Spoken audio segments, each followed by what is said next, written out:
So grace and peace of our Lord Jesus Christ to all of you. And do you know what time it is? Yes, it is coffee time with me, Father Sam. And this weekend at all the masses, we'll be doing our Eucharistic consecration that we've been preparing for the last 33 days. Many of you have. Using the book, 33 Days to Eucharistic Glory. Now, for those who hadn't had a chance to get the book, or maybe you did not complete the readings, no worries still. I am encouraging you to do the consecration. We'll be doing that again at all the masses. You'll be handed, as you enter the church, a bookmark that you can keep, and encourage you to definitely keep that handy. That has the words of the consecration. We have the bookmarks both in English and in Spanish.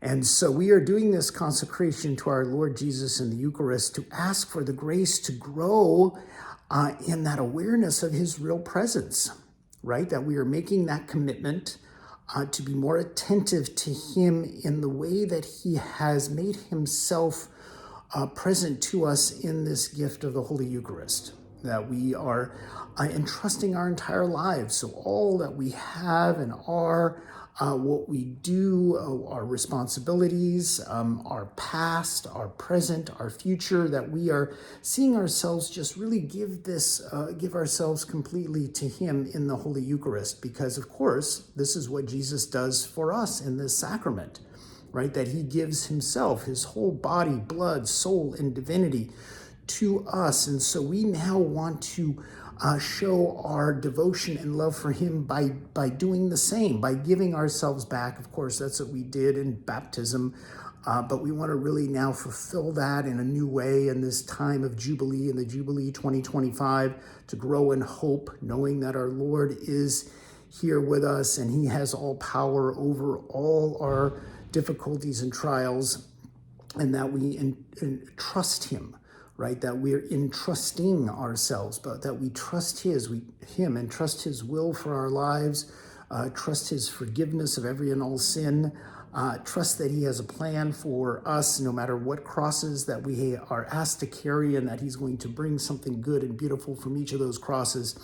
And so there's just so much fruit that we are praying for in this consecration. That consecration means to make holy or to set apart for God. So we are renewing ourselves to be holy as he is holy. And it is through the Holy Eucharist that we are made to be like him, right? Each time we receive communion, and we must receive him worthily, meaning not conscious of any serious sin, right? A mortal sin, unless we've gone to the sacrament of reconciliation, but that in a state of grace we receive our Lord, and through that reception that we become more and more like him, right? Holy like him, to share in his life. And of course that is what he's come to offer us, and he has again given his life completely to us. And so we want to now, in this consecration, to give our lives completely to him. So every part of our lives,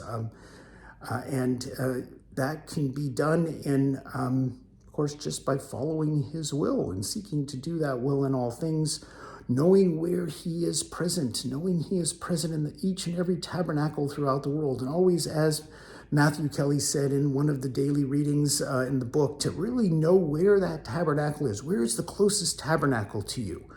Maybe at St. Joseph's, of course, we have adoration. We have an adoration chapel. And so that's maybe part of what can be done to live out this consecration, is to spend more time in our beautiful adoration chapel, which is open 24 hours a day, 5 days a week, where you can get the code to get in from the parish office. And spend just some time. And that's really, I think, the way that we're going to live out this consecration, is to spend more time with Jesus in the Blessed Sacrament. And when we receive communion, is to recognize that we are truly receiving his body and blood, receiving all of him, and that we do that with the utmost reverence and devotion and attention, and really to again offer ourselves to him as he offered himself to us. So please like and share and like, and we're going to be doing this consecration, Eucharistic consecration, this time of Jubilee, to grow in hope and to bring hope to others, the hope that our Lord is present, the hope that the Lord will overcome all that may be holding us back, and that we will really live the joy and peace that he has won for us. So have a most blessed day, everyone.